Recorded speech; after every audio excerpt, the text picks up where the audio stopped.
Qu'il me pose la question pourquoi vous critiquez beaucoup l'Iran et vous êtes en train de dire que tous les problèmes que la communauté chiite a viennent de l'Iran et nous avons des ennemis qui sont encore beaucoup plus islamophobes que le régime de Téhéran. Il faut comprendre que effectivement c'est comme malheureusement dans toute l'histoire que le prophète Mohammed sallallahu alayhi wa sallam, l'imam Ali alayhi salam et les Ahlul Bayt ont souffert. Dans l'histoire, c'est que les chiites ont toujours été en position d'opprimés. C'est ça le problème qu'ils ont énormément. Donc c'est sûr que nous, en étant toujours dans une position d'opprimés, on peut un peu ressentir très peu comment les Ahlul Bayt ont vécu. Mais celui qui, malheureusement, parle au nom du chiisme et défend mal le chiisme fait plus de mal à la communauté musulmane chiite que celui qui n'est pas du tout musulman et qui fait du mal à l'islam. Parce que le pire, c'était les gens de Koufa. Le pire, c'était ceux qui étaient monafiq. Les monafiqines dans le Coran, ils sont considérés comme étant le pire des catégories de l'être humain dans tous ceux qui sont des gens de l'enfer. Parce qu'ils se font dire qu'ils sont parmi vous, ils sont avec vous, mais ils font du mal. Je vous donne un exemple. Moi, j'étais plus jeune. J'étais comme n'importe quel franco-iranien qui vivait en France et qui voulait simplement connaître sa religion. Alors, c'est normal, quand on est jeune, on ne voit pas beaucoup de centres, on ne voit pas beaucoup d'activités religieuses dans un pays qui est à la base très haineux contre la visibilité des religions, qui est la France, qui est un pays qui a beaucoup de culture soviétique, qui essaie de gommer les différences religieuses. Alors, avec, c'est sûr, une mentalité d'une personne qui vit dans des quartiers qui sont pas mal huppés dans une ville du sud de la France et qui grandit dans cet environnement, la première chose qui vient en tête, c'est d'aller dans des mosquées qui sont dans la ville, qui sont présentées dans la ville. Et c'est de là, on apprend le Coran, on essaie d'apprendre l'arabe, on essaie de s'agrandir, on va dans un centre d'éducation religieuse dans le pays, à Château-Chinon. Et naturellement, étant chia, le premier endroit qu'on pense, c'est Qom. Et c'est là où tout s'est ouvert du point de vue de la réalité des choses. C'est que c'est normal. Quand vous êtes chiite, vous allez soit à Najaf, soit à Qom. Mais Qom, à l'époque, c'était une ville beaucoup plus attirante pour les gens qui ne sont pas arabophones ou les gens qui veulent avoir un peu plus de confort que Najaf. Donc, comme beaucoup, par exemple, des sunnites qui vont à l'Azhar, à l'époque, ils allaient souvent à Damas pour apprendre les langues arabes, ils allaient dans d'autres institutions à Médine pour apprendre jusqu'au jour d'aujourd'hui. Dans le monde sunnite, Médine est l'une des écoles qui enseigne le Coran, qui enseigne l'arabe, qui enseigne comment être un imam pour la communauté sunnite. Et nous, les chiites, beaucoup pensent, c'est Qom, mais c'est pas l'équivalent de Médine, même s'ils essayent de faire leur meilleur. L'une des choses qui m'a choqué, c'est que le système en Iran, c'est un système d'espionnage. C'est-à-dire, c'est un système qui est militarisé. C'est-à-dire, vous allez à Qom, automatiquement, vous aurez 2-3 agents du ministère des Renseignements qui vont vous entourer. Donc, si vous êtes francophone, vous aurez forcément des gens qui sont francophiles ou francophones. Vous avez des fois même des convertis qui travaillent pour le ministère des Renseignements iranien et qui sont là pour un peu avoir un profil psychologique de comment vous pensez, quel est votre marja, vous habitez où, quelle est votre famille, tout avec les Iraniens, ils sont très habiles, comment essayer de vous amadouer. C'est un système colonial très ancien, l'Empire perse, et ils ont gardé cette force coloniale. Et petit à petit, ils vont essayer de vous conditionner pour défendre leurs intérêts. Et si vraiment ils voient qu'il n'y a pas trop d'espoir et vous n'êtes pas tellement intéressant, ou bien vous êtes potentiellement un danger, ce qu'ils vont faire, ils vont automatiquement vous mettre de côté. Automatiquement. Soit ils vont pas renouveler votre visa, soit ils vont essayer de compliquer un peu vos cours, soit ils vont vous fatiguer de vous-même sans forcément d'être méchants. Parce que les Iraniens, ils ont comme une double face. En général, En général, ils sont très doux, très accommodants, jusqu'au moment où il n'y aura plus de manière pour pouvoir vous raisonner. Ça, c'est une première chose. Si vous êtes des origines iraniennes, donc vous n'avez pas de problème de visa, effectivement, c'est un peu plus différent. Donc là, le système va être un peu plus dur.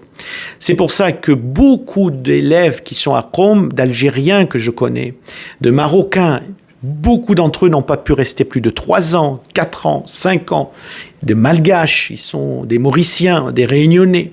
Ils n'ont pas pu parce qu'à un moment donné, ils voient qu'il y a une limite d'abord de science à apprendre et deuxièmement, c'est trop renfermé et trop militarisé. Ça devient plus un centre de recrutement d'espions et d'agents pro-gouvernement iranien qu'autre chose. Donc les gens préfèrent de changer pour aller à Nadjaf ou pour aller étudier par correspondance. Ça, c'est une chose. Deuxième chose, c'est que il faut comprendre que les agissements du gouvernement sont des agissements comme n'importe quel pays du tiers-monde. C'est-à-dire que dans mon cas, moi, je n'étais pas prêt psychologiquement à savoir que le régime iranien est un régime qui est très banal comparé à d'autres pays frontaliers. Quand on dit banal, ça veut dire quand vous allez dans un pays du tiers-monde, vous savez que les autorités n'ont pas les mêmes lois que nous avons ici au Canada ou dans les pays européens. Donc il y a la torture, il y a des conditions d'emprisonnement compliquées, vous avez des tribunaux qui sont corrompus, un jour ils peuvent vous mettre une sentence très lourde et un criminel peut le libérer facilement. Donc ce n'est pas exactement les mêmes normes.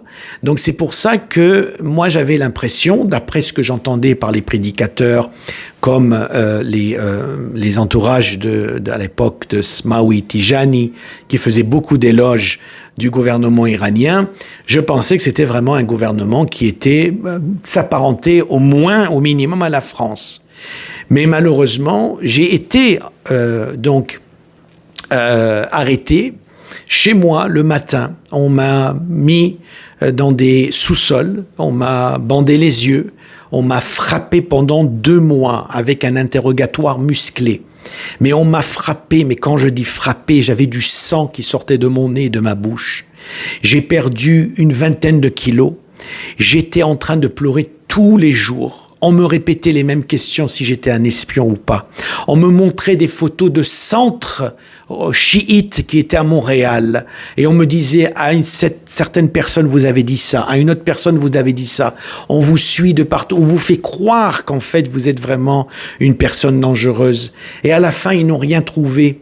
Ils ont compris que c'était simplement d'une fausse signalisation de personnes à Montréal qui ont voulu me faire une vie épouvantable. Je suis sorti complètement étourdi de ce pays-là. Et dans les couloirs, j'entendais d'autres cris. J'étais seul dans un cachot pendant 6 mois. Et le pire, en revenant à Montréal, la majorité des gens qui m'entouraient ont fui de peur. Ont fui de peur. Imaginez-vous, ils ont fui de peur. Pas une personne est venue me demander ma nouvelle. De loin, il y avait 1 ou 2 qui demandaient « Est-ce que ça va ?» Ils voulaient voir qu'est-ce qu'il se passe. C'est ça, le régime iranien. C'est la mafia, c'est le terrorisme. Ce sont des gens extrêmement dangereux. Et imaginez-vous si vous étiez converti. Je ne suis pas un converti. Mais imaginez-vous si vous étiez converti, vous ne connaissez rien de l'islam. Et tout ce qu'on vous dit, c'est que, alhamdoulilah, le régime iranien, c'est un régime à la justice qui défend les intérêts des opprimés. En sortant de ces geôles, qu'est-ce qui va devenir? Oui, le comportement des interrogateurs, de l'interrogatoire est différent entre celui qui est 100% européen, avec celui qui a des origines iraniennes et celui qui est 100% iranien. Celui qui est 100% européen, ils ne vont pas le frapper. Ils ne vont pas le mettre à 100. Parce qu'ils savent qu'il va rentrer chez lui et ils savent qu'ils auront une certaine réputation à conserver.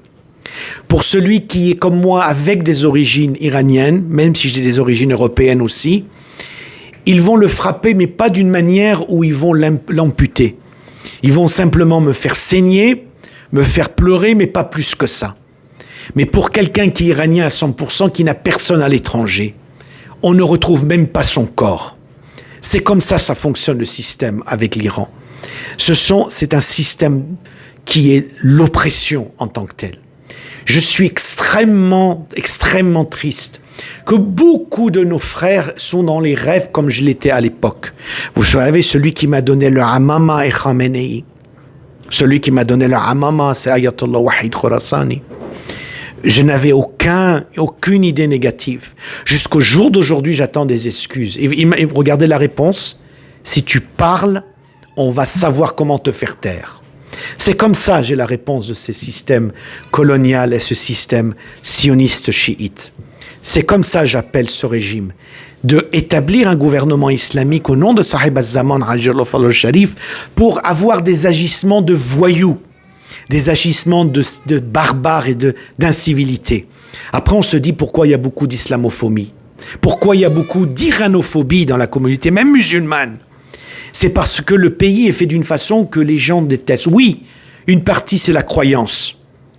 Mais même si la croyance, on n'est pas d'accord avec des individus, c'est comment le système fonctionne. Quand c'est un système d'espionnage, un système qui se cache derrière les communistes chinois et russes, contre les intérêts des musulmans eux-mêmes, comment ça va devenir à la fin ? À la fin, ça va devenir ce que nous voyons maintenant. Seulement les étrangers vivant à l'Occident défendent le régime iranien. Les Iraniens eux-mêmes sont étouffés. Je ne veux pas en parler trop. Simplement, je voulais dire qu'Inch'Allah, que l'important, c'est qu'on sache notre croyance et qu'on applique le plus possible notre croyance. Et il y a un autre point qu'il faut ajouter. Le point le plus important, c'est l'éthique. Souvent, on pense que le akhlaq, c'est d'avoir un comportement de vendeur. C'est-à-dire, vous êtes dans un magasin, vous souriez à la clientèle et vous invitez la clientèle à acheter vos produits. Mais il faut comprendre que le akhlaq de l'islam est plus profond que ça. Ce n'est pas juste la façade du sourire. Oui, c'est une des parties de la composition du akhlaq, mais ce n'est pas notre akhlaq. Et c'est l'akhlaq islamique, c'est bien plus important. Je suis de retour. Donc, Inch'Allah, on va parler de tout ça. Salam alaikum wa rahmatullahi